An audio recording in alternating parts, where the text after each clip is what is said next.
Hey guys, Coach Sharp back here.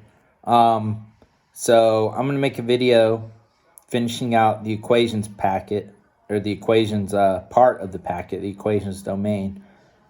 It's about 5.5 pages. There's a few examples on there, so there's really not honestly too many problems. And y'all should have started on the functions domain a page at a time last week and be continuing on that. And I'll start putting out videos for those later this week, but we're going to finish up the equations domain right now. So let's get started. All right, this is the last problem we left off on. So let's scroll down. Try and use my left hand, my non-dominant hand. All right, this is an example. This is an example of Silas going to the state fair, buying a couple different kinds of fudge. You could follow the example and read it. So he has solved for y here. So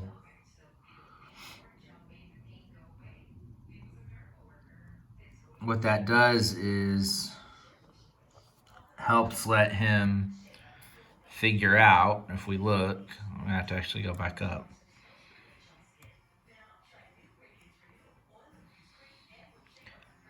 Y is the number of pounds of peanut butter he can buy, and in this case we've expressed it in terms of X. So the number of pounds of peanut butter he can buy is going to be dependent on X. So whatever X is, he has to multiply X times 4, then subtract that from 24 and divide it by 3. So just doing this as an example, let's say that X, I'm trying to do something that'll divide even. Let's say X was 3, okay? So he buys 3 pounds, X, 3 pounds of chocolate, right? So 4 times 3 is 12. 24 minus 12 is also 12, and then 12 divided by 3 would be 4. So Y would be 4, which would be the number of pounds of peanut butter he can buy. All right, it could be fractional as well. Let's say X was 5, so he buys 5 pounds of chocolate, okay? Again, the idea here is if you know the pounds of chocolate that you're buying, that it will tell you how much peanut butter you can buy with the money that you have left over, okay? That's the basic idea with this one. So if you bought 5 pounds of chocolate at $4, so 4 times 5 is 20, 24 minus 20 is 4, 4 divided by 3. You can leave it as 4/3 if you want to make it a mixed fraction, 1 1/3, or a decimal, 1.3 repeating. So 1 1/3 pounds of peanut butter would be what he could buy. All right. So that's just kind of continuing the problem. Actually, this is a separate problem. I apologize. So you're graphing an inequality. Okay, so what we do here is we graph the x and y intercepts. Okay, now let's connect them. So for the x-intercept, y is 0, if y'all remember learning that. Okay, wherever the line would cross the x-axis, being the x-intercept, it's y is 0. It hasn't gone up or down. And the reverse is true as well. So that gives you the points x is less than 4 or y is less than 2. So again, you can kind of substitute in equal signs for this part if you want to. So x is 4, y is 2. So my point here is 4, 0. My point here is 0, 2. So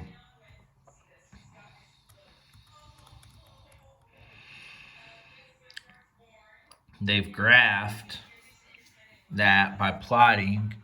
Here's 4, 0, here's 0, 2.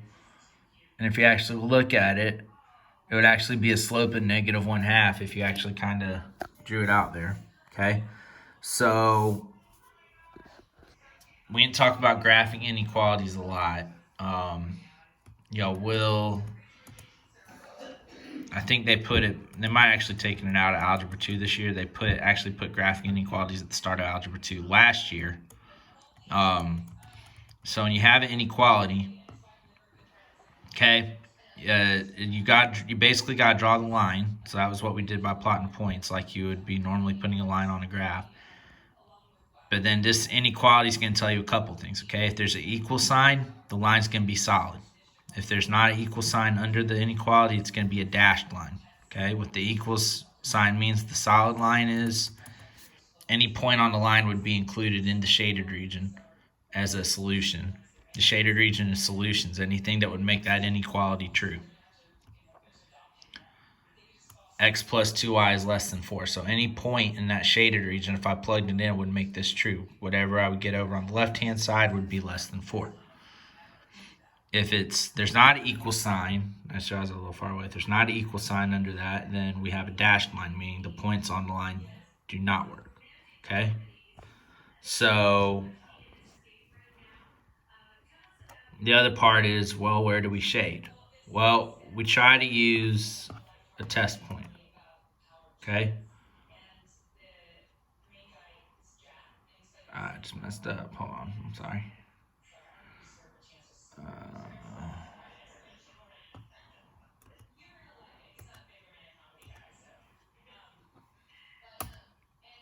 There. All right, mine. All right, fix it. So you want to do a test point, okay? So again, normally we would have this line without it being shaded. Okay, let me actually kind of pop up Desmos so y'all can see it.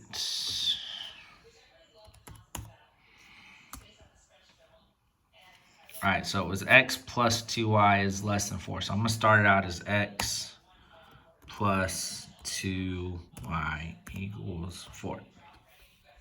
As y'all can see, again, it's a little different what you have on paper, but it's kind of the same idea of the line, okay?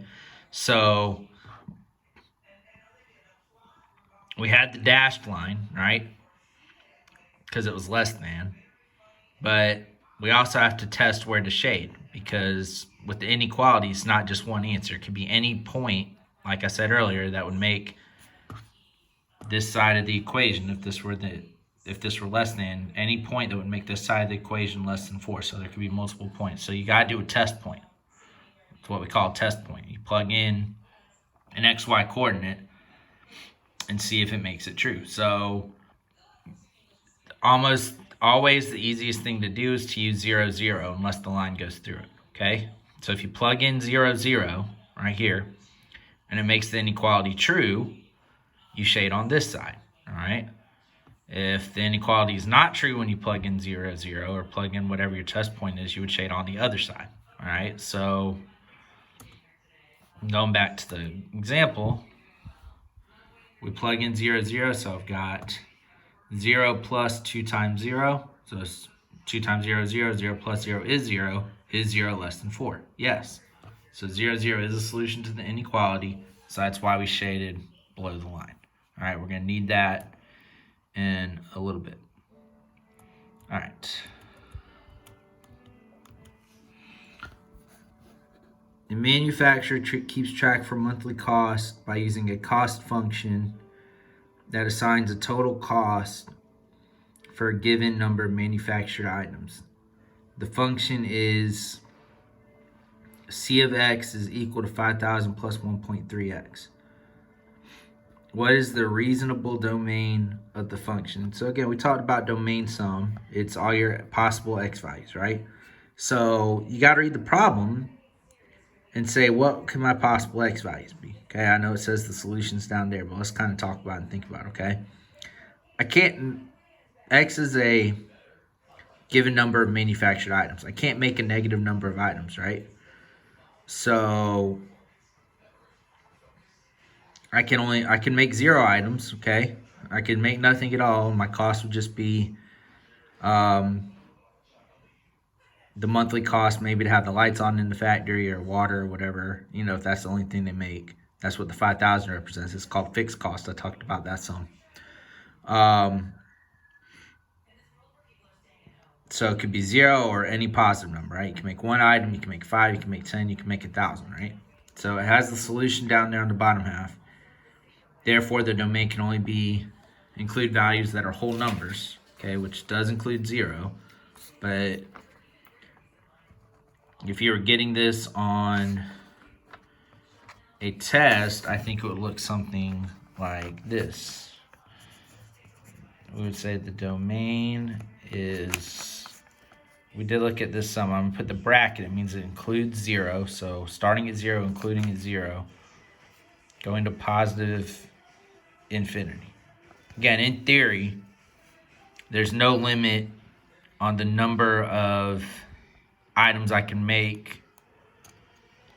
You know, of course, we know that's not true in real life. Even if you can make one item a minute, you know, that's how many, and you're producing 24/7, that's how many ever items there are in a month. But we're not given any of that information. So we got to assume it's, you know, up to infinity. Okay. All right, B, what is the total cost of 2,000 items? Well, again, they got it in for you. You're making 2,000 items, that's X, so I plug it in.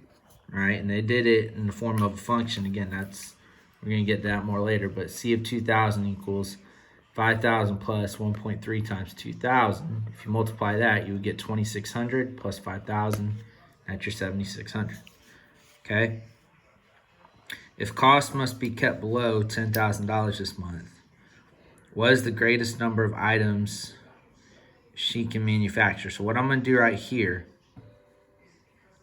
is, again, we didn't talk about inequalities a lot, but I'm going to stop talking for a few seconds, give y'all a chance to pause the video, see if you can come up with the inequality yourself, and then solve it. So pause the video now, try to come up with it yourself, and we will solve it.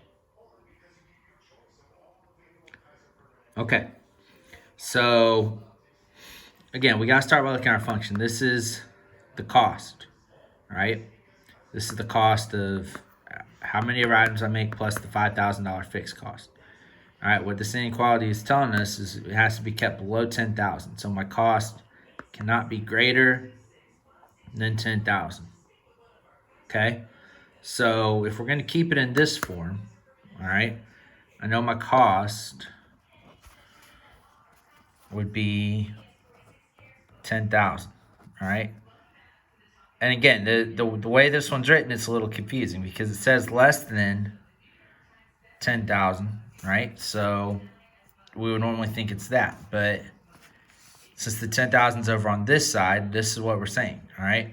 If I put that shape here, or if I put the arrow pointing that way, whatever is on this side, 10,000 has to be less than that. So my whatever's over here, my cost of the number of items I would make would actually be greater than 10,000.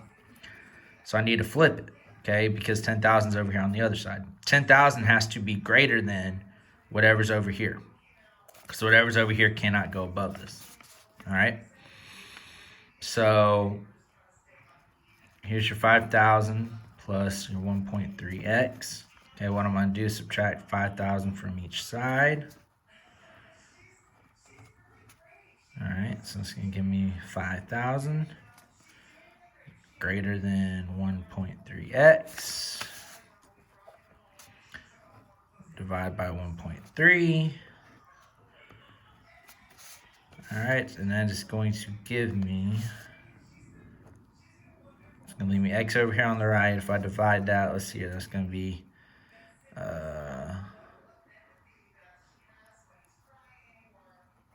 let me put in the calculator. I can do that in my head, but let me just put in the calculator so I don't waste any time. All right. 5,000 divided by 1.3. 3,846.15 is what I got. But again, I can't realistically make 15 100ths, which would be 15% of an item. So I would need to kind of chop off the decimal because I can't make a partial item. All right. So actually, I did that, but if we actually think about it in this case, since we had the decimal, I kind of, again, this is kind of where logic needs to come in. All right. Now I'm actually gonna see what they saw on paper in a second. Since I can't make this, 3846 would still be good. All right, because that's still less than this. So actually, I would need to round that up to 30. Since there is not, if there was an equal sign here, it'd be one thing. But since there's not, I actually want to round that up to 3847. since we're making whole products. I can still make 3846, which is less than that, and still have it be good. So let's see how they kind of did it up here. All right, so they kind of wrote it out. The greatest number of items is 3846. Again, assuming the whole number. So yeah, it would be anything less than 3847, which would be 3846, and anything below. Okay. Consider the first 6 terms of this sequence. Again, it's got the answers below this one, so I'm going to try to leave room for it for you up here. What is A1? What is A3? So first term and third term, pretty simple. Okay? It is, first term is 1, third term is 9. Okay? What is the reasonable domain of the function? So again, our terms that we get are actually going to be the domain of the function. Those are our, actually, excuse me, the number of terms in our sequence is the x value, okay? Because that's x is your first term, second term, third term, whatever term it is will define what your y value is, okay? So again, looking at this is our first term, second term, third term, and so on. So let me actually write this down real quick for this one, okay? All right, so there's the first one. This one would be the domain. Again, I'm saying it like this. You got to start with the first term. Again, you could count it out as many terms as you want, so realistically up to infinity. If the sequence defines a function, what is the range? So again, these are our outputs. This is where you kind of want to think about more input-output, right? 1, 3, 9, 27, 81, 2, 43. That's our output. So again, if we're talking about an actual range, and again, I need to actually look at the answers because I didn't do it before this. Sometimes when it's like this, they want specific numbers, but since this is continuing to go on, I'm just going to say our range is going to start at 1, our output start at 1.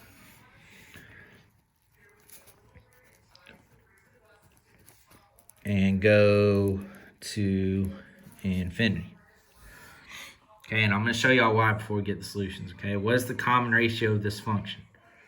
Again, we looked at this, I'm pretty sure we looked at this in February, if I remember right.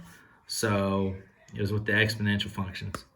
So every time I go up, what am I doing? I'm multiplying by 3, right? So the common ratio is 3. Okay, so I'm going to go back on Desmos. And again, I'm going to show this to y'all. This is why I'm going to say what I said about the range. And then we'll look at the solutions that they gave us. So our solution, our domain, yeah, I can't talk. I'm sorry. I believe our equation is going to be 3 to the x minus, let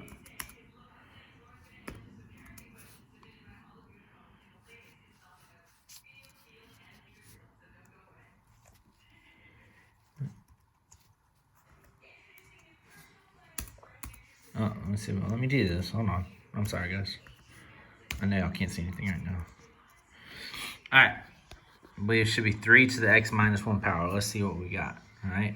First term, 1. The first term was 1, right? So that should give me, where's my clicker? There we go. First term should be 1, 1. There we go. All right. I can't get it on it. There we go. 1, 1. Y'all saw it, right? All right. Second term was 3. So if I go to 2, this should be 2, 3. There we go.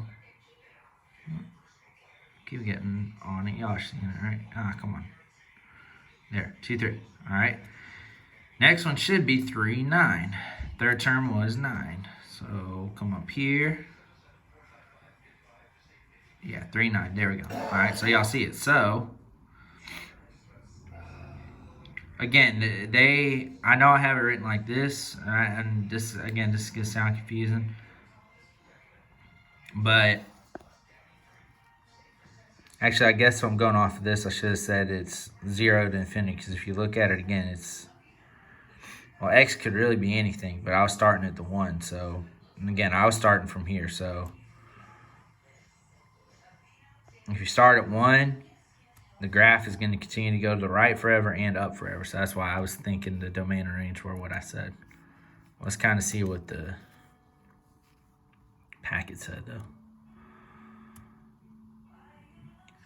It says that, all right, so they did it one number at a time. The domain is the set of counting numbers. So 1, 2, 3, 4, 5. So first terms, all right, they made it a little simpler than I did. First term, second term, third term, fourth term, fifth term. So they're assuming the whole numbers. You can't have, half of a term, the 1.5 term or whatever.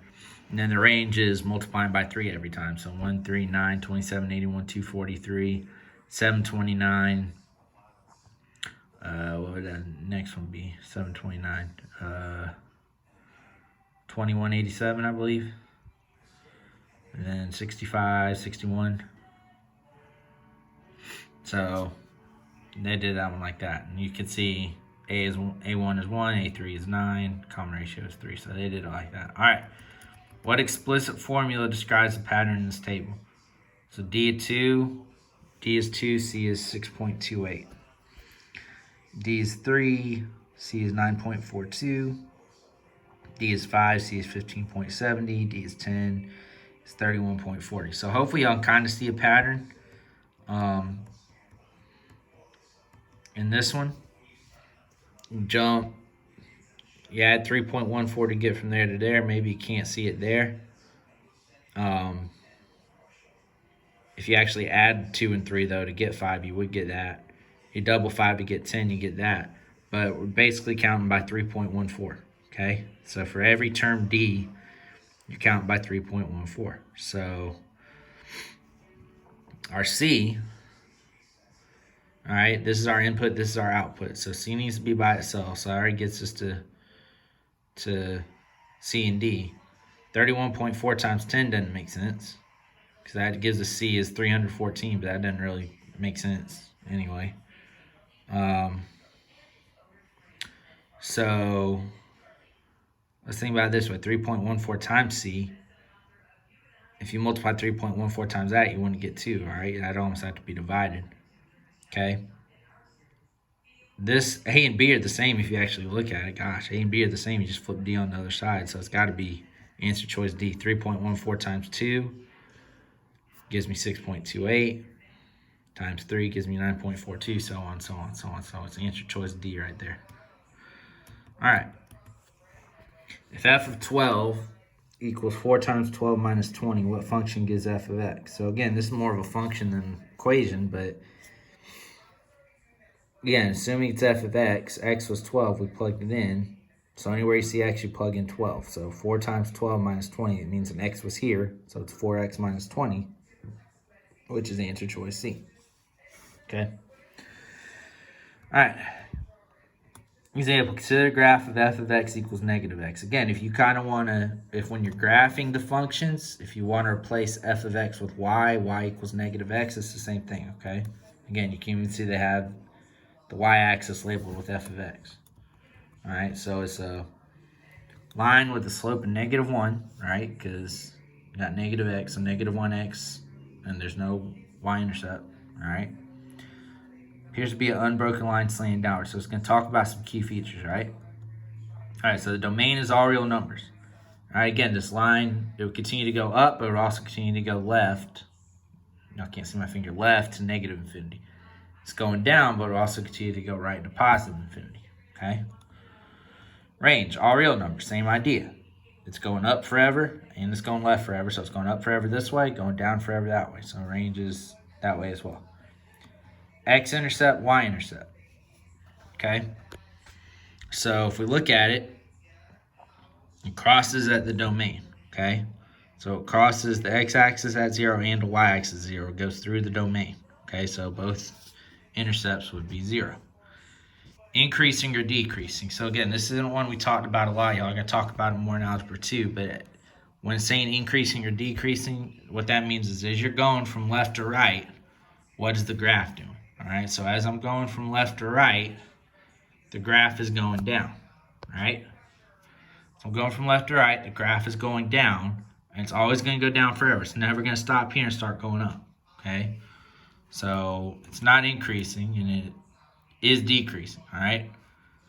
So, and again, they kind of framed it this way: as x increases, so as we're going to the right, so as we're going from negative numbers to 0 to positive numbers, and my positive numbers get bigger, f of x is continuing to go down, okay? So again, they put it like this, all right? But I like to write increasing and decreasing intervals similar to how we do domain and range. So again, it is not increasing, all right, but decreasing. And again, we talk about it in terms of x. So the graph is decreasing, going down, as we saw, from negative infinity x to positive infinity x. All right, you can start negative infinity x. Try to use my hand as an example. If negative infinity x is here, it's all the way up. And as you start going right, it's going to go down, Doesn't matter how far you go down. It's going to keep going down, keep going down. If I hit the table, it's going to keep going down through the table, to the floor, so on. All right. So when is the graph positive? So when our y value is positive, our output's positive. Okay. So we have positive y values. Okay. Oops. Positive y values over here. So when x is less than 0. So when x is less than 0, it's all positive. When x is 0, y is 0. So that would be neither positive nor negative. And then f of x is negative. Again, f of x is just our outputs, our y values, all the same thing. They're negative when x is greater than 0. Okay? Rate of change, -1. Again, not something we talked about a whole lot. When you have line, the rate of change is the slope. Okay? That's the most basic way to put it. When you have straight line, the rate of change is the slope. When we had curved graphs, let me pull back up the decimal. When we had the curved graphs, okay, when you do rate of change, you're calculating the slope between two specific points. So if y'all see right here, I can calculate the rate of change from -2 to +2. It would really just basically be calculating the slope if I drew a straight line right there. Okay. Then I could also calculate the rate of change from 2 to, let me back this out.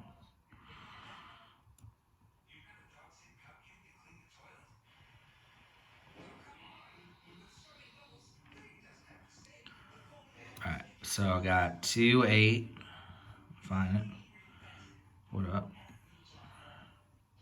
Or 3, 8 rather, I'm sorry. No, I was at 2. I went 2 to 2. All right, so,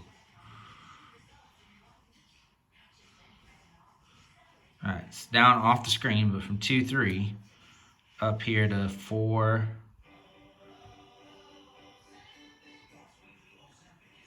Sorry about the loud commercial in the back.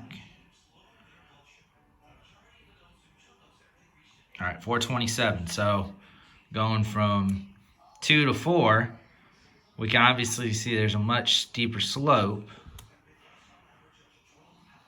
Let's back out a little bit. All right. So from 2 to 4, which would be up here, there's a much steeper slope than if I went from 2 to -2, which is now right here. So that's what the rate of change is talking about. It's calculating the slope between 2 points. On a straight line, it's going to be whatever the slope of the line is, but when you have a exponential function or a quadratic function, it changes. Okay? All right. End behavior. So again, the two ends of the line, what are they doing? Okay? So what's this end doing? All right? As x goes to -infinity, y goes to +infinity. Okay? So that's basically all I was saying. Again, y'all learn how to write that more in Algebra 2. I still keep thinking this is centered. It's not.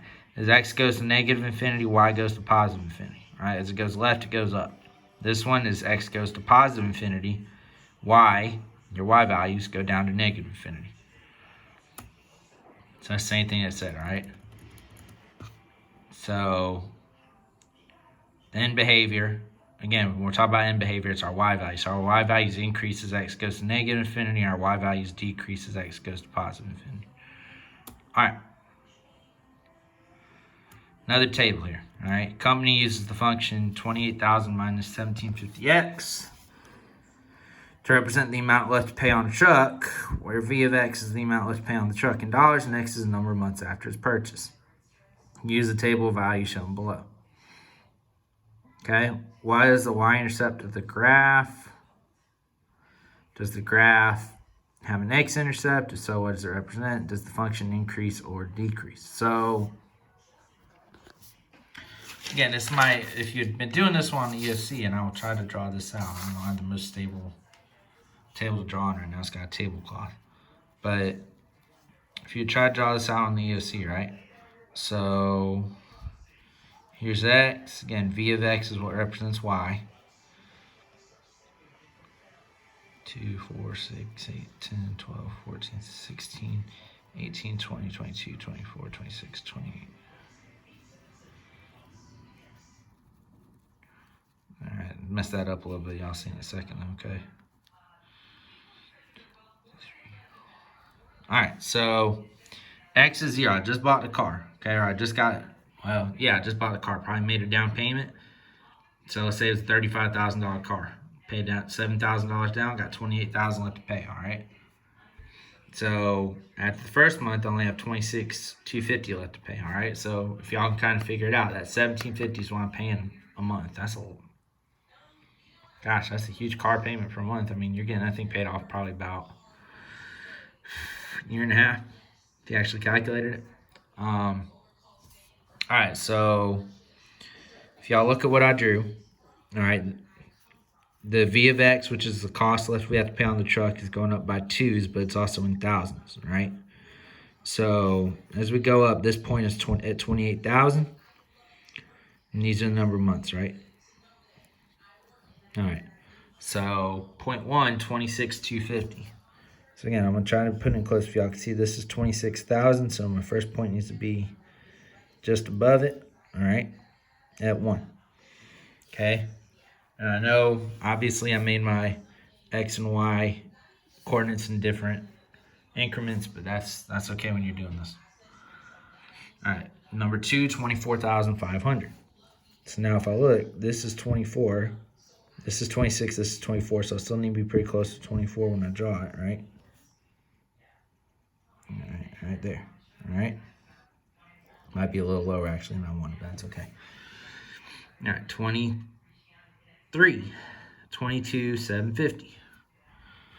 So again, this is 28, 26, 24. This is 22,750. So again, I'm going to be about right there in the middle.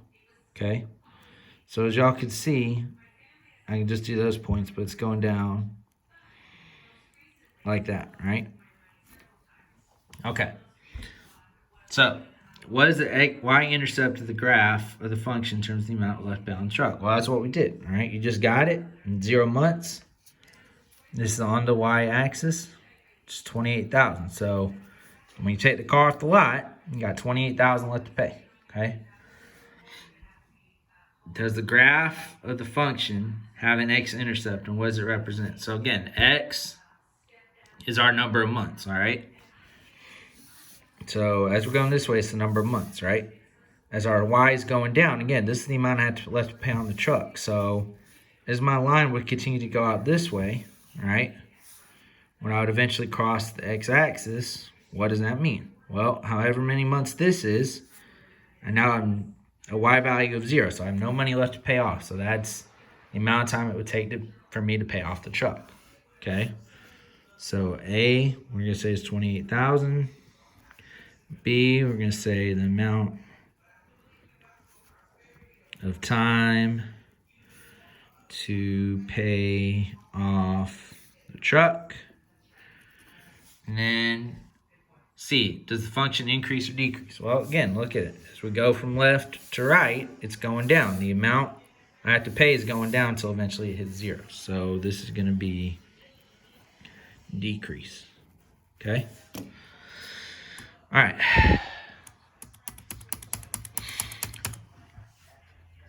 A A wild horse runs at a rate of 8 miles an hour for 6 hours. Let y be the distance in miles the horse travels for a given amount of time, x, in hours. The situation can be modeled by a function. Which of these describes the domain of the function? So, again, first of all, we have to remember domain is x, right? Our x values, in this case, our input, okay? It tells us the amount of time is hours, right? So, it's saying a horse can run 8 miles an hour for 6 hours. And I guess that'd be, that might be constant, I guess, until it gets tired. Maybe after 6 hours, it can't keep up 8 miles an hour anymore.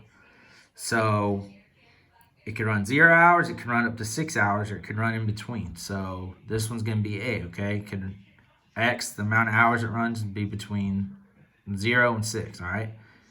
It's going to be greater than or equal to 0, okay? It could be 0, could be greater than 0. It's going to be less than or equal to 6. Could be less than 6 or equal to 6, but it's got to be in between. Again, when you have the double inequality like that, it basically means it has to be in between 0 and 6, okay? All right.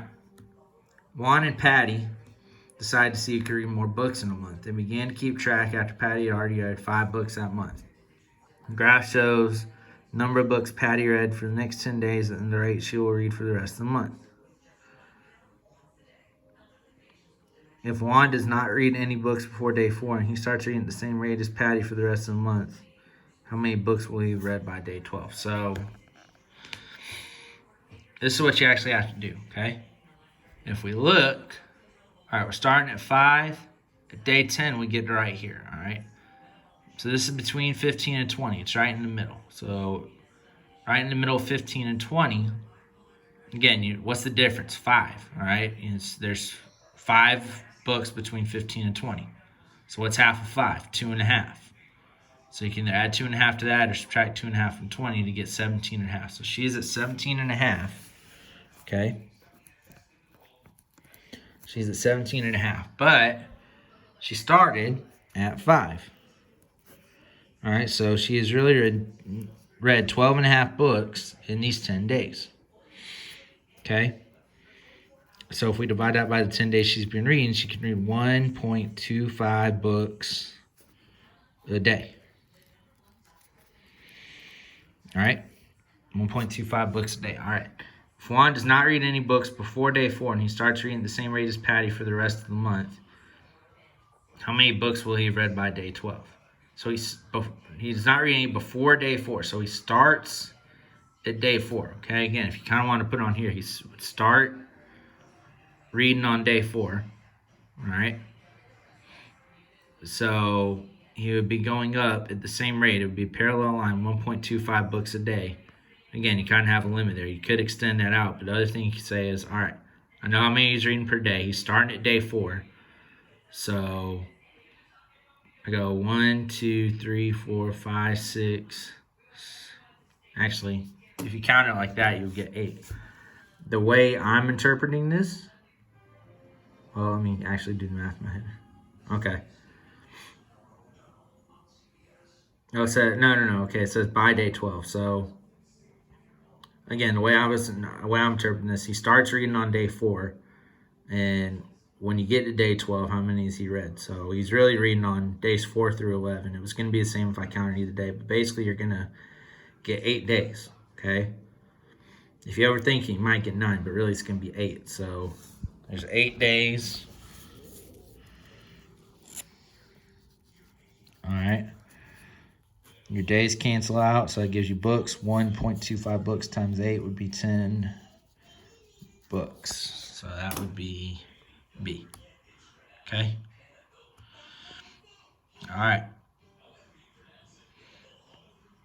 So the product of 2 consecutive integers is 132. This is a problem we saw some. Okay? Write an equation of a mild situation with the 2 consecutive integers. All right? So n represents the lesser integer. N plus 1 represents the greater one. All right? Because you got n, and then n plus 1 would give you the next integer. So you multiply them together, you get 132. All right? They distribute the n squared plus n equals 132. You subtract 132 from both sides to turn it into a quadratic, and then we factor the quadratics like I've talked about. What are two numbers that multiply to get negative 132 that give me positive 1? Positive 12 and negative 11. All right? So, I would set both of those equal to, they actually didn't finish it. Okay, so, again, it looks kind of confusing, all right? Because if I did it, let me do it up here, all right? So your two solutions would be what? Well, again, it's the zero product property, right? So whatever cancels this out would be 0 times whatever is here would be 0. So what cancels out positive 12? Negative 12. What cancels out negative 11? Positive 11, right? Well, obviously, negative 12 and 11 aren't two consecutive integers, all right? You'd have negative 12, negative 11, negative 10, negative 9, so on, so on, so on, so on, 9, 10, 11. So those aren't the consecutive ones, okay? And if you multiply those, you would get negative 132, not positive 132. So it's actually going to be 11 and 12. All right, those are consecutive. 11 times 12 is 132. All right, the volume,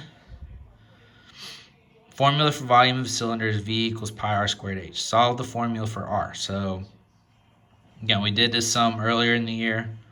I think we've seen it early a couple different times throughout our packet so far. I want to get r by itself, okay? So, let me do it down here. V equals pi r squared h. All right, so I want to get r by itself. This is all multiplying, right? So I got to divide by pi.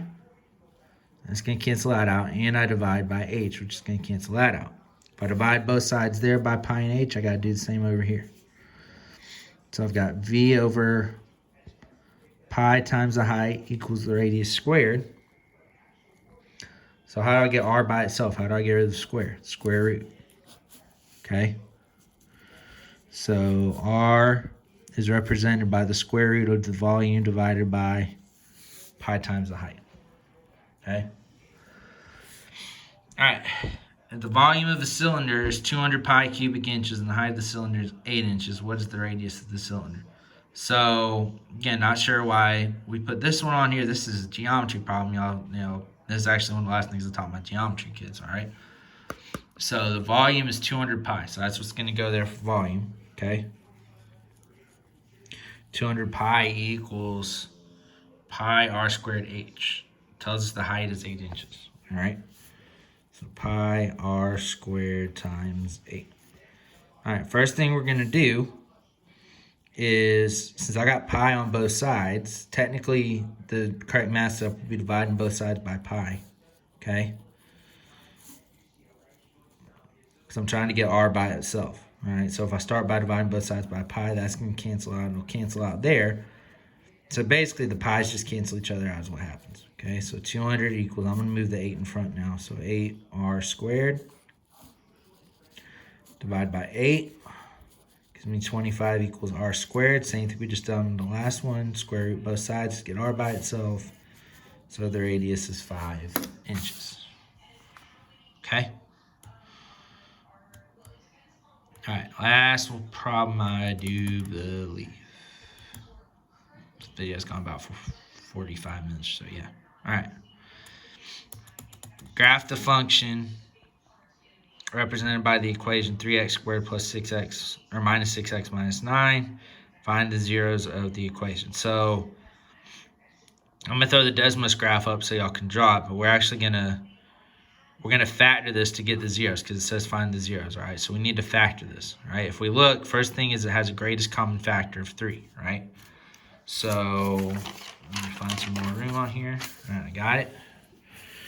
All right, so if I divide out 3, it's going to leave me x squared minus 2x minus 3, okay?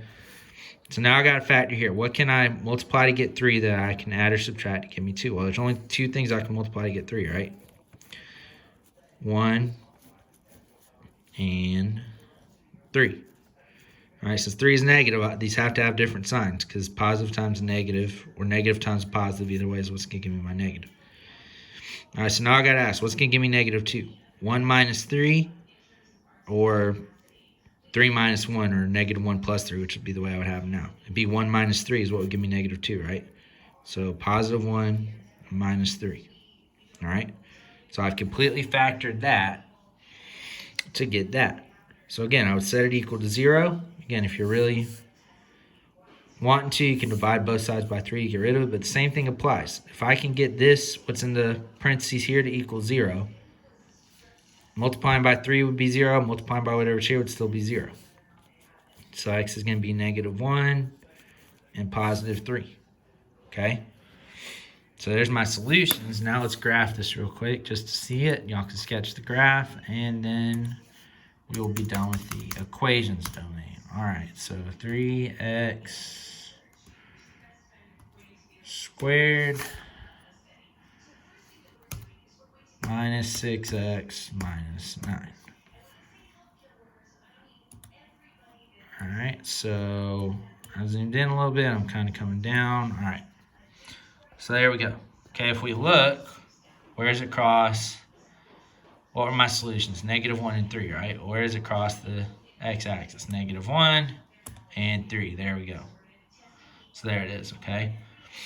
Our y-intercept, again, if we looked at it, pull it back up. Again, let's think about our y-intercept. It's the same idea here. X is 0, okay? Again, I told y'all I'd still kind of think about like slope-intercept form. My constant over here is my y-intercept. So let's think about what happens if we plugged in x is 0. 0 squared is 0 times 3 is 0. Minus 6 times 0. 6 times 0 is 0. So 0 minus 0 is 0. Minus 9 is negative 9. And so again, if I look, there's my y-intercept. All right, my minimum value down here is 1, negative 12. All right, so if I plug in 1, if y'all actually went back and did it yourself, you would get 3 minus 6 minus 9, which is negative 12. So you can kind of draw your sketch based off of that. All right, so that was a longer one. Went ahead and finished up the equations domain. I'll start posting function domain videos by the end of the week. I haven't even actually messaged y'all yet this week. Meant to yesterday. I was messaging geometry, got sidetracked, so I'm about to send out a message now. Then I'm going to go ahead and post this. I am going to try to do either Zoom or Instagram live with y'all at some point this week. I'll try to do it, I don't know about Friday because that's supposed to be our free day, but maybe on Thursday, and y'all can let me know what time. So let me go post this, send y'all a message, and just send this work to me when y'all get done.